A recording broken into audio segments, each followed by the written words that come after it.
Barr was born in Seattle, Washington on October 22, 1926, to James and Wyla Barr. James had emigrated from Scotland at the age of 15. They also had a younger son, Kenneth, when Neal was 18 months old. Ken and Neal were best friends and played Little League Baseball together in the Baby Rainiers. Neal attended Franklin High School in Seattle and played the French horn in the school's marching band. Neal enlisted in the Navy in 1944 and after 2 years of service was honorably discharged. In 1947, he enrolled at the University of Washington in a brand new program called Meteorology and Climatology and was a member of the Delta Upsilon fraternity. He met his wife, Bertha Blackmore, at a post-college age group at University Presbyterian Church. Neal and Bert were married on April 30th, 1955.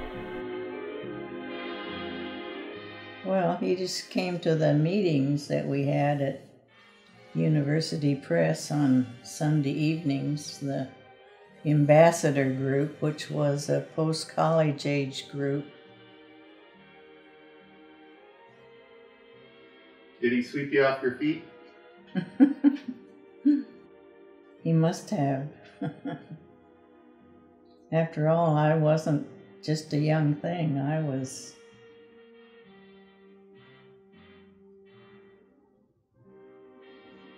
in my late 20s. Neal and his wife joined Bellevue First Presbyterian Church and were both very involved in its growth.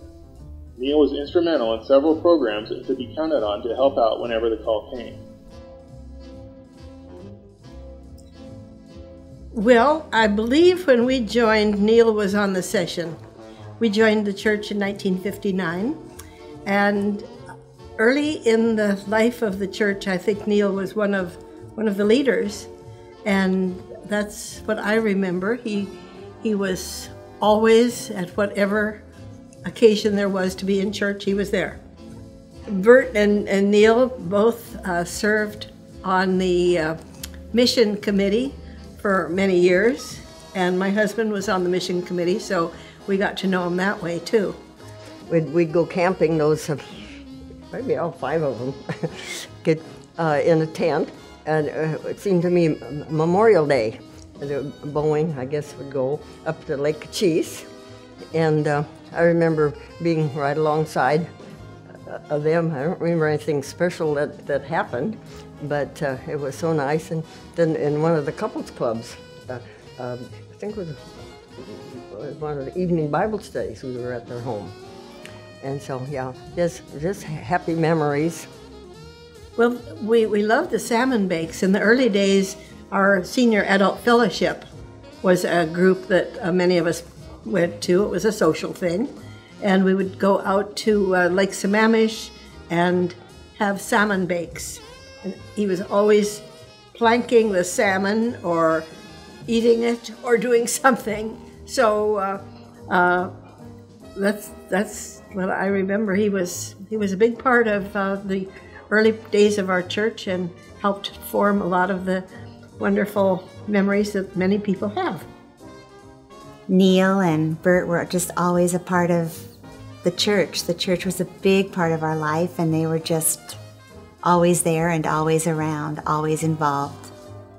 I think of them, when I say always involved, it seems like they were always serving in some way, just helping out and serving. It was just such a wonderful place to be, the First Press functions.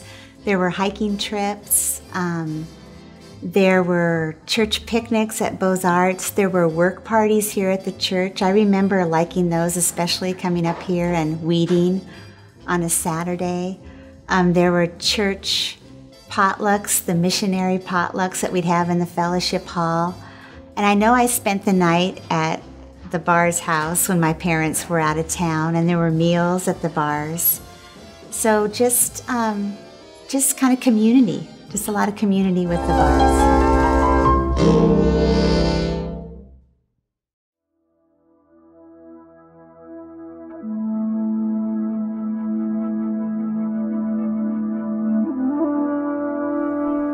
In 1962, Neal was on a hike through the Cascades with a group from the church when tragedy struck. The group was caught in a blizzard, and one of the hikers, a young woman named Dana Yelverton, developed hypothermia and died on the trail.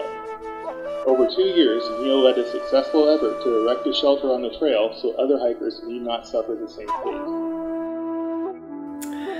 Well, he had been on a trail hike with a group from the church, and as I recall, it was in 1962, and I think Mom was pregnant with me, and they got into some bad weather, and Dana died during the trip, and then several years later, they put together a plan to build the shelter, and they had helicopters drop in supplies, and mules brought in some of the supplies, and they built it, I think it's like near the highest point on the crust trail, just above Snowgrass Flats, and so we used to go there quite a bit as a family.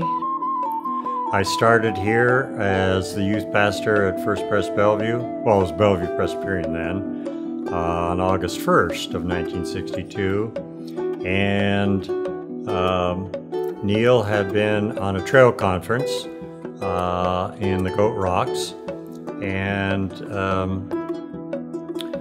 one of the girls, Dana Yelverton, died. They were in a severe storm up on the Goat Rocks, and so we got the word. I just started here at the church. He had gotten separate. His group had gotten separated from the others, and Neal and Tucker Thompson, who was the youth director, the outgoing youth director, were going to bring Dana's body in a sleeping bag back to Bellevue in Neal's station wagon. And then, of course, as a result of that, one of Neal's big projects was building the shelter, the memorial shelter up there in the Goat Rocks for Dana. Neal was a wonderful father, and he and Bert had 3 children, Brian, Marilee, and Bruce. He always made time for his family and took the family on many adventures. Well, we used to go on, to Canada and with the guys thing, and the one thing I remember about those trips was we did catch a lot of fish, and we would smoke the first day, smoke those fish, and then the second day we would eat those fish, and then the third day we would bring those home. And everybody should have had their turn to cook, but what happened was those people who were the worst cooks were not invited to cook back again. So those people didn't have to cook again. So I think everybody strove to burn everything. Because we just came off of a big backpacking trip ourselves as a family. My favorite memories of Dad, I would have to say, revolve around all our camping trips that we did and hiking trips every summer. And so I can remember the backpacks being all lined up in the living room, and Dad, Mom packing them for us. And I remember going to Snowgrass Flats and seeing the shelter, and evenings spent watching Dad's, having slideshows with friends and watching the slides of our trips. And I just have a lot of good memories of our camping trips and all the fun places that Dad would find to take us, and driving up dusty logging roads to get to remote campsites, and washing dishes with Mom in the evenings, and just lots of fun memories of being in the outdoors with Dad. And I remember how he would always want to take pictures of us at the famous overlooks or historical landmarks and things like that, and how we'd all be lined up waiting for him to get his light meter out and take all the readings for his camera, and we'd be like, "Come on, Dad, take the picture, just take the picture." And but he always wanted to get the perfect shot, and I appreciated that. I really looked forward to hiking, not because it wasn't, it was physical, it was outdoors, it was fun. I did enjoy the fact that we got to eat things on the hikes that we didn't get to normally eat, like beef stick and gorp, which in the beginning had M&Ms in it, but later on didn't. But it was good. We got lemon drops. We got what was it? There was some kind of lemonade stuff that we got to put in our water, which we never got at home. And I think one of my memories of hiking was Dad always had his camera and was always taking pictures, and he had this meter that he used to register the light, and it was always very technical with him. He measured the light. He had a little notebook. He wrote down every picture he took and what he used, what aperture, and all the different things that went into that individual picture, who was in it, etc., etc. So he kept kind of a log that way. My first memory of Dad is probably wrestling with him in the living room. It was me and Brian against Dad, and we were probably, 4 or 5 years old, and somehow we could always beat him. And he was never mad for some reason that we beat him.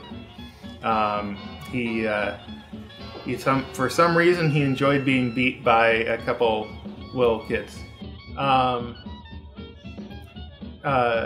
We would go, I think it was every Father's Day weekend, with he and his friends up to Canada, and we'd go fishing on the lake. And one time in particular, I remember he got mad at the motor because he couldn't get started again, and we were drifting. And finally we ended up having to stick oars out of the boat and row home, and we finally got it fixed. But it was just spending time with him. I remember one time, it was funny because when you're a little kid, you don't think about having to take showers and stuff. And so I guess I was getting pretty rank, and I didn't want to go take a shower. He grabbed me by the wrist and basically dragged me into the shower so people would stop complaining. But he taught me how to catch fish and the difference between casting from a dock and trolling, and he was better at trolling. We never got into fly fishing because I think that would have just been dangerous for everybody within reach of the fly pole. But I think that was about it. It was just being able to spend that time with my dad.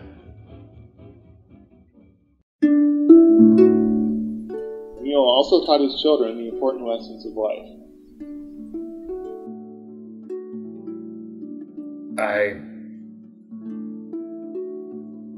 I truly feel, I wouldn't be the man I am today. He just by being who he was, taught me how to deal with things. I think he made me strong. Taught me to persevere. Tomorrow is a new day, and work through it. And we'll think about that.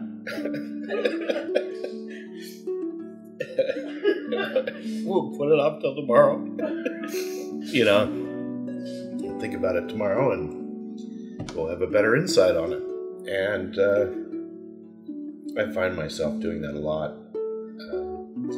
That maybe my first angry thought isn't necessarily the right way to deal with a situation, and maybe I just need to sleep on it, come up with a better plan. I think he was, I think of him as a faithful husband and father, very consistent, always there, loving, kind, had a good sense of humor. I remember you, Bruce and Dad, always trying to outdo each other in puns at the dinner table, and how he had his routines, how he was always faithfully keeping track of our lives in his diary, and how he read read scripture every day, and was always working his way through the entire Barclay series of the New Testament, which I think he actually completed, and just being faithful. The worst chore. Well, actually, it wasn't really a chore, and it was something that he taught me. It was about facing up to the consequences of your own actions. Because I had the bright idea of borrowing my sister's car while she was on vacation or something, and my parents were on vacation, and I decided that it would be really smart to drive up Woodridge Hill as fast as I could, and I lost control of the car and crashed. And so I had to call them while they were back in Eastern Washington. And the chore comes when I get home after they get home. And I walk in the door and Mom says, "Your dad wants to see you in the den." Probably the longest 50 feet I've ever had to walk. And he didn't yell at me. He was just sitting there, hair all tousled, sitting at his desk, had all the bills spread out all over the desk. And he just looks at me and goes, "You put us in one hell of a hole." And I walked out and I felt that tall. And the thing was, it wasn't the monetary.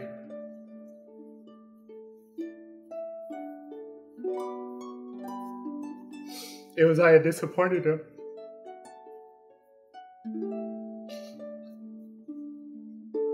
And he'd never let me down, and I'd let him down. My first memory of my grandpa was he picked me up from Carl Sandburg Elementary School, and I had told him that I didn't make the Pee Wee baseball, and he was very optimistic about it. And he told me that there's always next year. So he was really good about stuff like that. He always knew what to say, and he was really nice about it. Although he had plenty of opportunities to get upset, he never allowed it to show. He also knew how to have a good time and find the humor in any situation. He also enjoyed spending time and playing with his grandchildren, Stephanie, Sharon, Mike, Bailey, and Gunnar.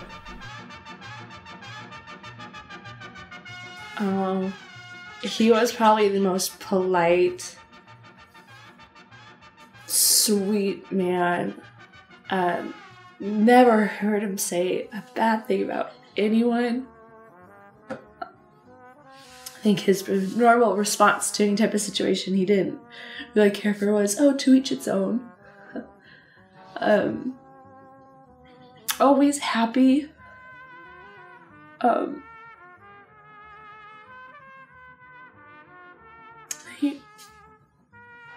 He was Grandpa. Well, Grandpa had a really good back pat. But it hurt. and but it was with the most friendliest, greeting. Or when I went to leave, and he always had a nice backpack for me, and I could never show that it hurt because it was done with such fond affection. Another one was when they came over to watch us when Mom and Dad were away. And I couldn't get the DVD player to work, and I kept asking Grandma to fix it. And Grandpa came in and he fixed it, but for all of my nagging, he never lost his temper. Well, I used to house sit for the Bars, I don't know, maybe 20 years ago or so. And one of my tasks as their house sitter was that I had to measure the rainfall. So there was this gauge out in the backyard, and if it rained any time during the time that I was house sitting for them, I had to be sure and remember and go out and write down the rain measurements for Neal, because that was very important. So that was a lot of fun. Oh, I remember playing, what's it called? The one where you drop the tokens in the grid and you have to get 4 in a row. It's Connect 4. I remember playing Connect 4 with Grandpa and going over and, just playing games, and he'd take care of me. Sometimes I'd go over to the neighbor's house, and I think they had a little boy named Henry, and I'd want to bring Henry over too, and then we'd play games. But he always had a smile on his face and was nothing but pleasant. Always had a good word for anybody. Being an old mountaineer, Marilee and I climbed Mount Rainier, and as we were coming out, Neal surprised us by driving down to White River and then hiking into Glacier Basin to meet us on the way out. So that was, I think, probably we were engaged at the time. And, the old mountaineer in him wanted to be part of the trip, so he hiked on in to Glacier Basin by himself and then met us as we came out. And I also remember, I'd ask for something, and he'd, start to hand it to me, and I'd reach for it, and then he'd go, and take it away from me and just, tease me. And then he'd finally give it to me, and he'd, laugh at me. One of the cutest and the funniest was he was sitting at a softball game. Grandma and Grandpa came, and I don't remember which one of the girls were playing, but they got there, and they had been to Home Depot, and they were one of the first 100 people, and so they got this free umbrella, and they came with their chairs, and they sat down, and they opened up their chairs, and the wind was blowing, and the umbrella's blowing backwards, and he's trying to fix which is now their brand new broken umbrella, and finally they forget about the umbrella, and I hand him the leash to Cassius, and then he finally gets in his chair after monkeying with that umbrella, and he sits in his chair, and Cassius takes off, and so did Grandpa, and he was rolling down the hill, and of course we all went to rescue him, and he just had that look on his face, and he wasn't mad, he wasn't he just laughed and mumbled and went back to setting up his chair and watching the game. But it was absolutely the most hilarious little sequence of events you've ever seen. Well, I remember in the service, Uncle Brian saying, or someone saying how he loved to play with kids, and I remember him as being really friendly to me and to really just anyone. He was really friendly and had a good sense of humor, and I don't think I wasn't at a dinner session with the Bars, but I can imagine them having pun fights. I liked going to the church camp with Grandpa, and that was always kind of adventure with the fifth wheeler, because he's such a nice guy, but you could tell when he would get frustrated, trying to do the dump station when we were finally done with everything, and he'd be trying to keep his calm, but I don't know, he's just such a sweet guy. I remember that. I remember going to the pool. He'd always take me to the pool so I could go. I wasn't allowed to go by myself. And then, and before we moved to California the last time he'd take us up in the Suburban with Grandma. Would make like tuna fish sandwiches, and we'd go hiking in the woods. And I remember that.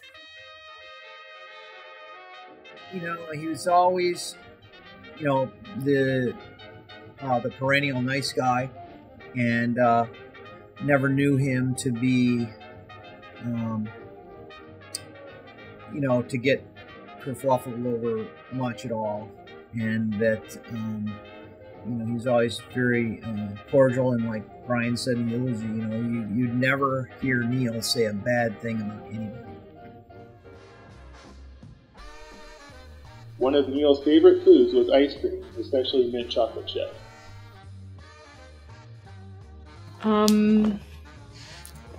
I do remember him eating ice cream. That ice cream is his thing.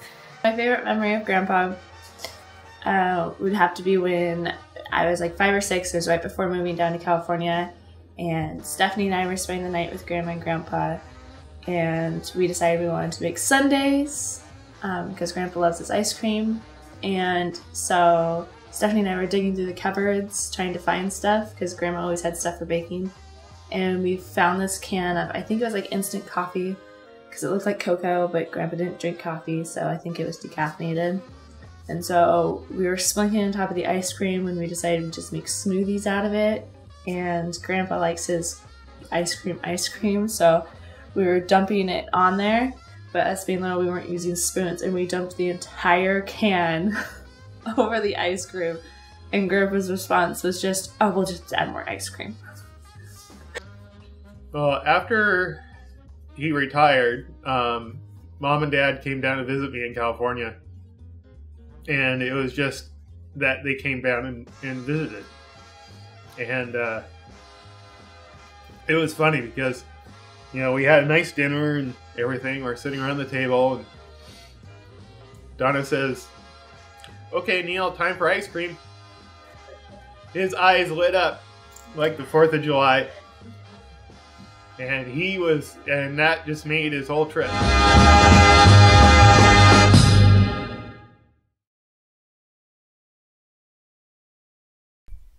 In 2003, Neal was diagnosed with Parkinson's disease. Even after the diagnosis, Neal and Bert still traveled the world and would go to Arizona each winter with the other snowbirds until it was just too difficult. Brian moved his family to Bert and Neal's home in Bellevue so they could help take care of him and Bert. Well, just the great times we had together, traveling in Europe and Alaska and Asia. I have a lot of memories of Grandpa. There's kind of a gap in them. The most recent ones, though,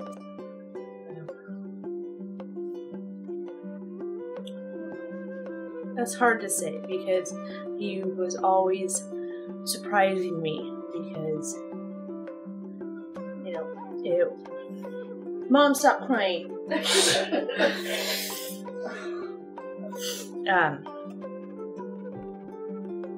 I couldn't just pick out one for you, Bruce. It's like we'd be having a few really rough days and Grandpa would be having a hard time, and then I'd walk through to go to bed or go to my room, and you know, he'd just say something really sweet and like hi, and you know, you could tell he recognized who I was, and that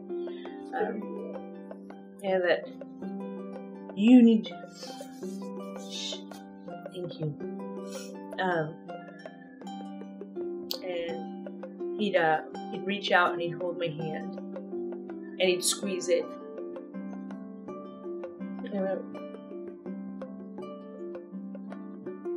No fair making cameraman. And it was just like a little bit, and he would say thank you. And it was just like, it was just, it reminded me how lucky I was that I had grandpa.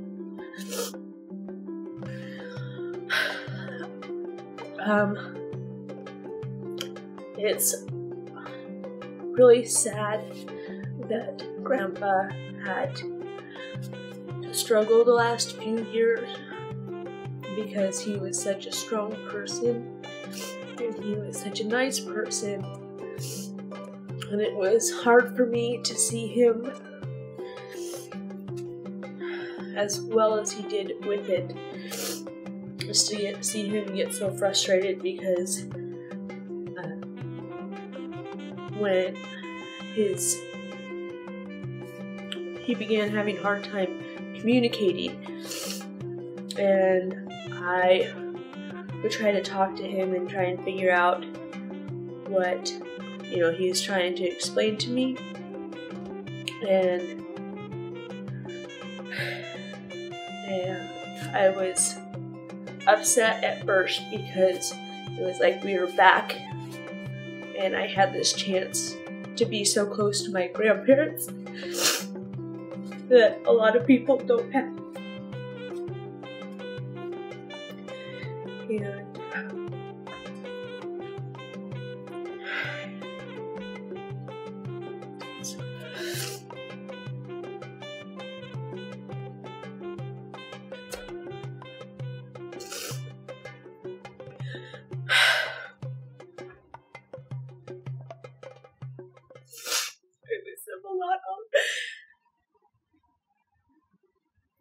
And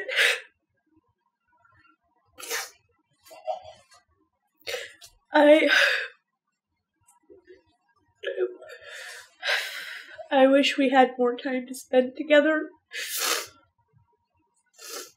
and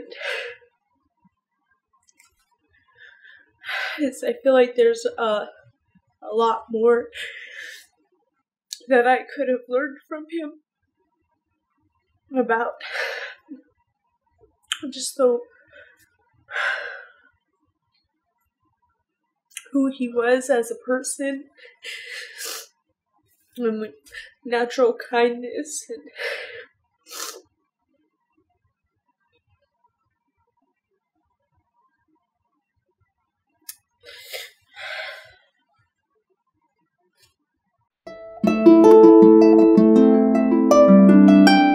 After many years of battling, Neal died in his sleep on August 16, 2012. He leaves behind a legacy of taking joy in the little things, loving his family, caring for others, keeping an even temper, and too many lessons to list. Well, I went to First Pres because my family went here, and so I just remember him being around when I was growing up because I went to school with Bruce. And so since we went to the same church, I would see him, around the church, and no matter what was going on, he always had a smile. So it was always, you'd see him and he's like, hey, and would give you a smile. And I thought that was pretty great because you don't get that from a lot of grown men. It just, if you're a child, you're overlooked or whatever, but Neal always had a smile for everybody. So I thought that was pretty great. And just what were just some, your overall impression of him? I just thought he was a great man. As it showed in the sermon today, he was very religious in the membership of this church, and he loved to take photos and travel and hike and climb. He was about as perfect as a man can get. Well, when you're young, your parents are your world, so you don't know any difference. But as you grow older, you start to see, other people and other men and how they operate. And he was definitely a unique individual. I think that whole generation from the World War II generation had given so much of their lives, and he was very much that way. He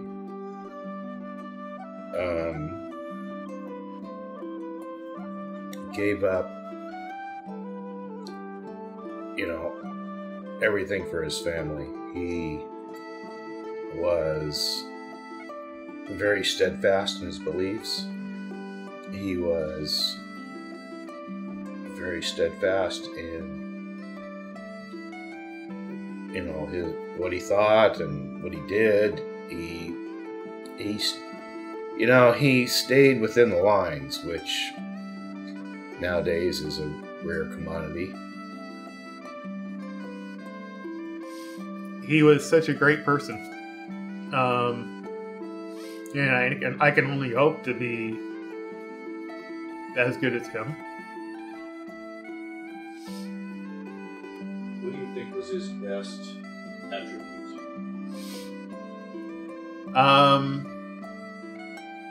His best attribute. Okay.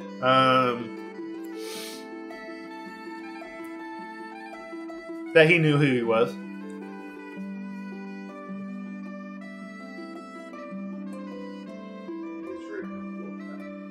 He knew he was. He knew his faults. He knew his strengths, and he was comfortable with both. That he was a really nice guy. He was really a considerate man. He was very forthcoming, and he always wanted to help. If there's anything that he could do to help you with anything that you were doing, he was all for it. So. Yeah, he was just a really great man that I would try to emulate as I grow up. Solid.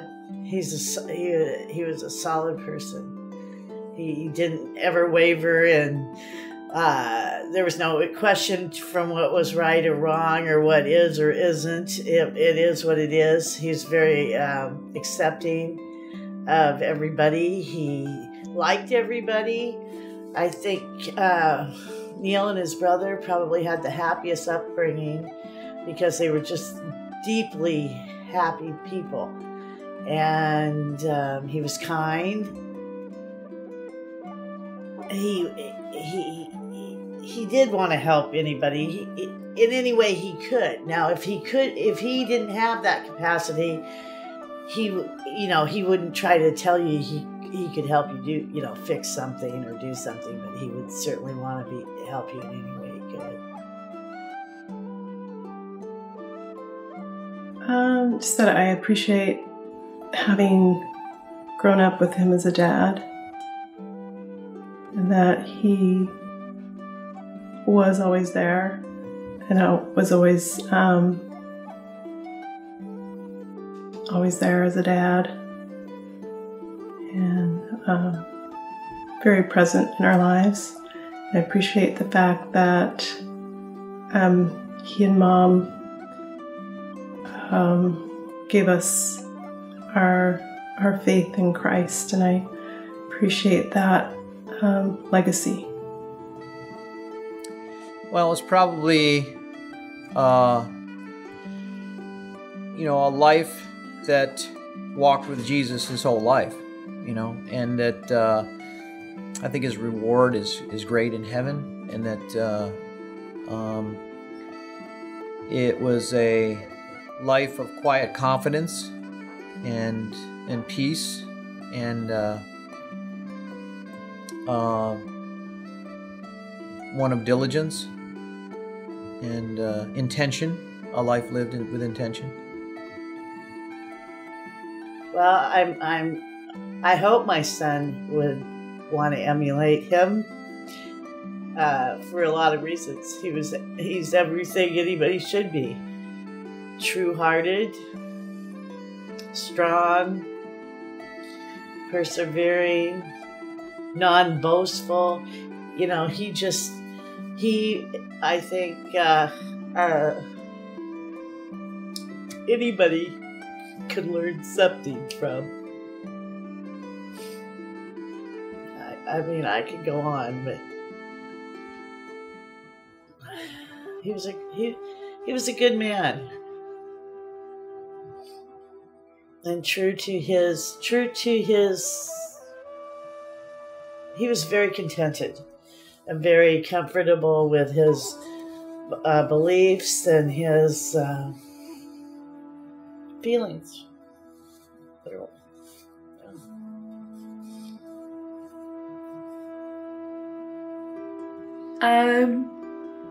Oh man. I mean, I think Grandpa didn't talk a lot about himself. So I think doing this and going through, I actually kind of learned a lot more about my grandpa. Very intelligent. But he did a lot of stuff. He very broad. He didn't just stick to one avenue, and I think that allowed him to meet a lot of wonderful people and touch a lot of different people. And I don't think you usually get to meet somebody that is that broad. And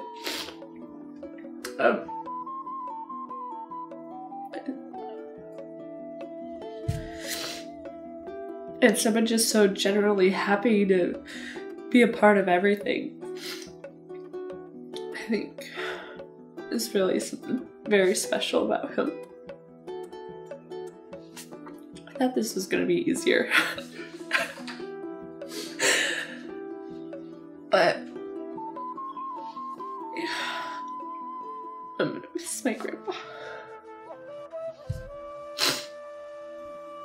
Well, it was wonderful to have him for a husband. He was very kind and loving, and